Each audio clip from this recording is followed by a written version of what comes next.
You're addicted to your phone like a slot machine player in Las Vegas. Studies show most of us don't even notice. 70 hours a month, 850 hours a year. That's over a full month of your life just scrolling. Every notification, every color, every movement, all hijacking your brain. And here's the truth your brain won't admit. It doesn't even know it's addicted. I discovered it the hard way. At first, I would get anxious every time I was without my phone. Then I learned I was suffering from nomophobia, the fear of being without a phone. I would go out with friends and I couldn't follow the conversation, distracted by every notification.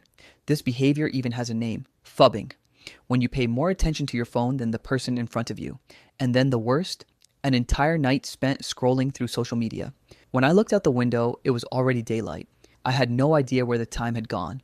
Messages, notifications, endless scrolling, all designed for your brain. And then comes that strange feeling, the emptiness, the inability to detach. If it's happened to you, know this, you are not alone. It's far more common than you think. And here's the truth few people know. Social media hires attention engineers, borrowing mechanisms from casinos to keep you glued and make you believe you can't live without it.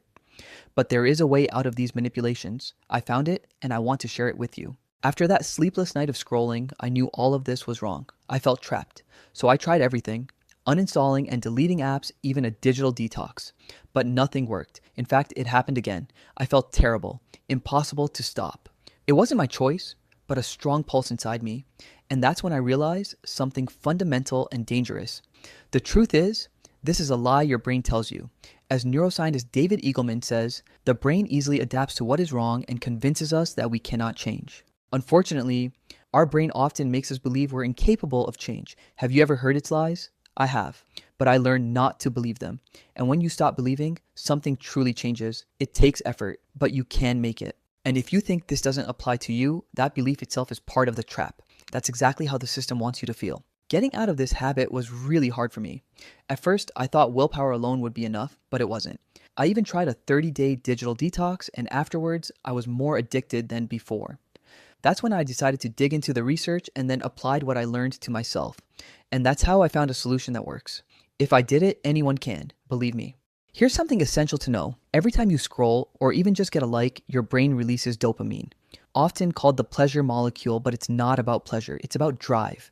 It motivates you to act, to seek rewards such as a like, a comment, or even reading a message. A classic experiment shows this clearly. Two rats can press a lever to get food. The one with normal dopamine neurons pressed the lever. It's motivated to act. The other, with a damaged dopaminergic system, enjoyed the food in front of it but didn't press the lever. It's not the pleasure that's missing, it's the motivation. We work the same way. Endless scrolling gives instant gratification with zero effort.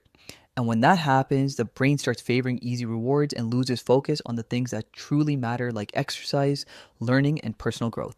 Social media is designed like a slot machine. You never know if the next scroll will give you something rewarding. A funny video, a like, a notification, or nothing at all. The infinite feed removes any stop signal. Notification sounds act like slot machine jingles, potentially rewarding, never guaranteed. Neuroscience research shows unpredictable rewards release more dopamine than predictable ones, increasing desire and making the habit very hard to break. This mechanism, called intermittent reward, keeps the brain hooked, creating a continuous cycle of anticipation and craving. All of this creates a vicious cycle of attention with no apparent escape.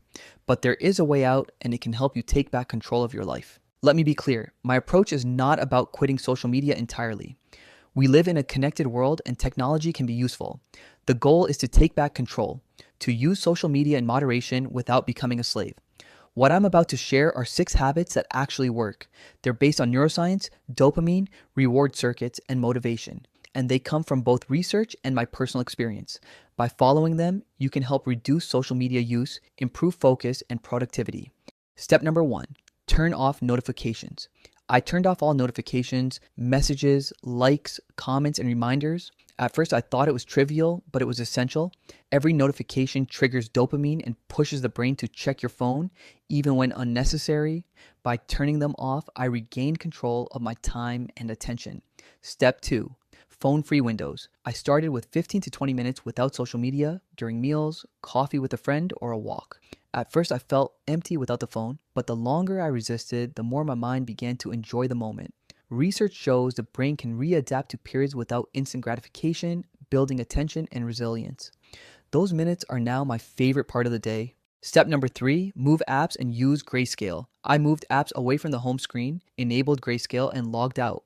Annoying at first, but it works. Reduce visual stimuli, decrease compulsive urges, and slow automatic scrolling. The brain naturally loves bright colors. Grayscale works because it removes visual pull. Creating small obstacles like logging out or moving an app to a distant folder gives the mind time to ask whether it really wants to open the app in that moment. The brain favors minimum effort. Let it pause, let it think, and notice the difference. Step 4, mindful breathing. When I felt the urge to pick up my phone, I practiced the 4-7-8 breathing technique, inhaling for 4 seconds, holding for 7, and exhaling for 8. Popularized by Dr. Andrew Weil and based on ancient yogic breathwork, this technique helps activate the parasympathetic nervous system, reducing stress and anxiety, improving focus, and lowering heart rate and blood pressure. Practicing just a few slow breath cycles helped me regain control of my attention and calm the urge to scroll. Step 5, visualize the future. I spent 5 minutes a day visualizing my future, more focused, more present, happier, achieving goals. Visualization activates many of the same brain areas used in real action. The brain starts to prefer concrete action over instant gratification. What happened next surprised me. Connecting mind and future revealed unexplored sides of myself, desires, and potential I had never considered. This step paved the way for real change in my daily habits. Step number 6, create every day. I started creating daily, even if it was just 5 or 10 minutes, getting back to writing, returning to my passion for cooking, playing my sax, and start drawing. Dopamine that comes from active creation is more stable and longer lasting than passive scrolling. Over time, the brain relearns how to find pleasure in real actions, and the pull of digital compulsion begins to fade. Thanks to this step, I created this very video you're watching. Only a few minutes a day of active creation completely changed my relationship with digital life.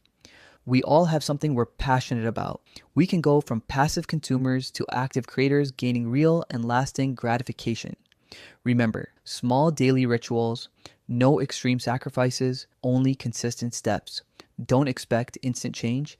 It takes at least 2 months to consolidate new habits. Even small wins matter and give you strength to reach your bigger goals. If I can do it, so can you. Take that first step today and hold on to it. It's the start of something powerful. This is your moment. Keep going, no matter what.